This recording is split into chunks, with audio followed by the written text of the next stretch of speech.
مدينة جالما تقع على بعد 537 كيلومتر شرق الجزائر العاصمة، تشتهر بتضاريسها وطبيعتها الخلابة.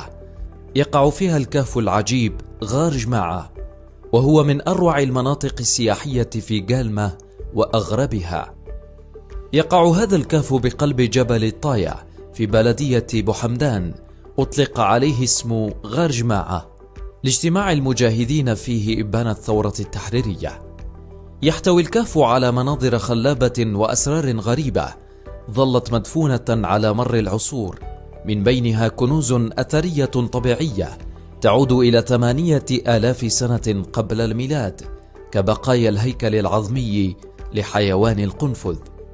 تعتبر المغارة رمزا شاهدا على تواجد الرومان في المنطقة، فقد كانت معبدا لهم خلال القرن الثالث الميلادي، وفيها الكثير من الكتابات والنقوش الرومانية. يستمتع زوار هذا الموقع بجمال الصواعد والنوازل ذات الأشكال المختلفة، بعضها على شكل أشجار كلسية وأخرى كإبر شديدة اللمعان تتقاطر منها المياه.